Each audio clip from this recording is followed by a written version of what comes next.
And now to another landmark event that's making waves across the globe. India's Prime Minister Narendra Modi has concluded a high-stakes two-day state visit to Israel, his first in 9 years, leaving behind a trail of powerful symbolism and a dramatically upgraded partnership. It wasn't just any trip. It was Prime Minister Modi's second to Israel after his groundbreaking visit in 2017, which, by the way, was the first ever by any Indian Prime Minister. But this one, which took place on 25th and 26th February, was even more charged given the turbulent times in West Asia. Let me unpack it for you and tell you why it all matters. Israel's Prime Minister Benjamin Netanyahu and his wife Sarah received him at the airport, greeting him with open arms.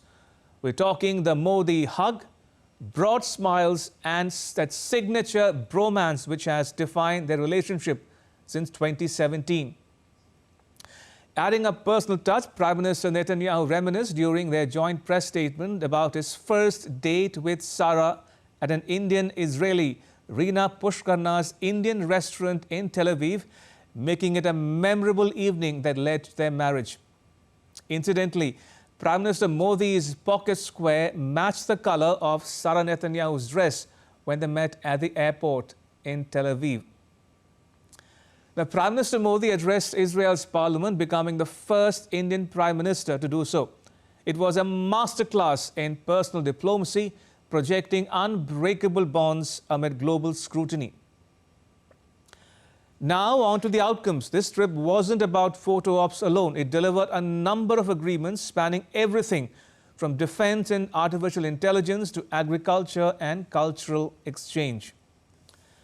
Now, the key pacts included boosting cooperation in cybersecurity, trade, space, exploration, education, investment, and economic ties, of course.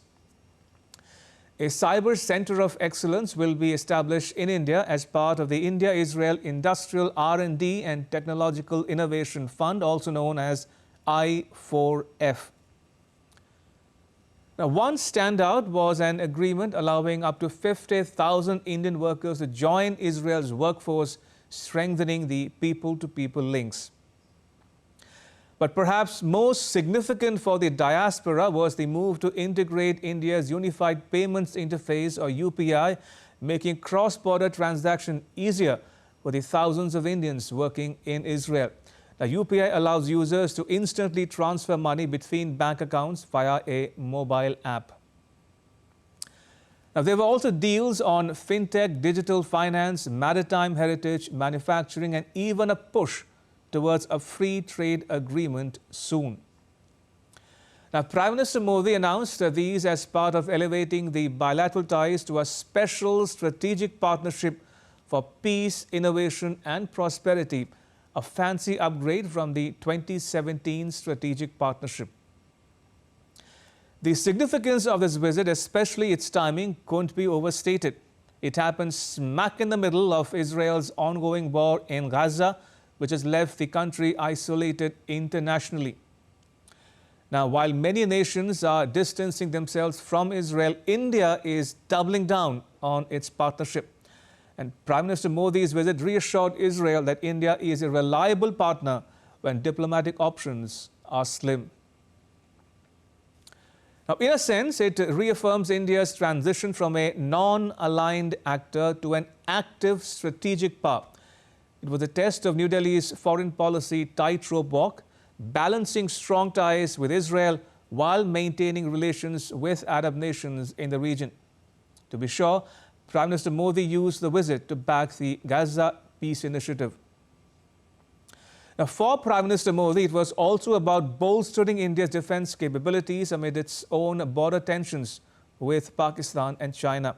His presence in Israel sent out the message that India stands firm against terrorism, linking its security to stability in West Asia.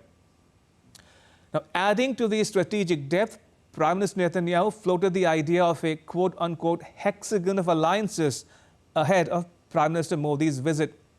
Now, this hexagon of alliances is a proposed network including Israel, India, Greece, Cyprus, and certain unnamed Arab and African countries. It is aimed at countering radical Shia and emerging radical Sunni axes through economic, diplomatic, and security cooperation. Now, Prime Minister Netanyahu did not specify which Arab nations or African ones he wants to join this grouping. It could likely include Ethiopia from Africa and an Abraham Accords signatory such as the UAE from the Arab world.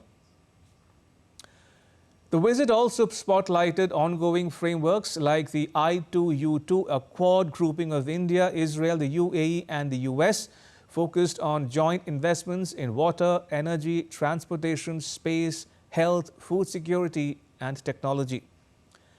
And the India-Middle East-Europe Economic Corridor, a trade route linking India to Europe via the UAE, Saudi Arabia and Israel to boost connectivity and counter China's influence. So in a world of shifting alliances, the visit cemented India-Israel as a powerhouse duo. It was diplomacy at its punchiest, direct, unapologetic and forward-looking. How did the Israeli media cover it? Enthusiastically, to say the least. They applauded the shift in India's traditionally cautious foreign policy. The Jerusalem Post was over the moon, praising Prime Minister Modi's no-nonsense stance on terrorism. It featured him prominently on the front page.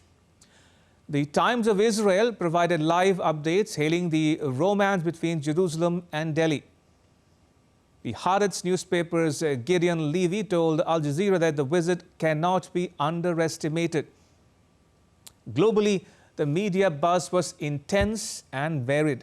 The BBC and the New York Times highlighted the fragile balance India must maintain amid heightened regional tensions and US-Iran friction.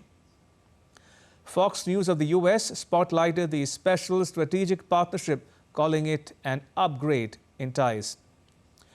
The NPR, also of the US, described it as happening at a perilous moment, with Prime Minister Modi boosting India's defense amid regional tensions.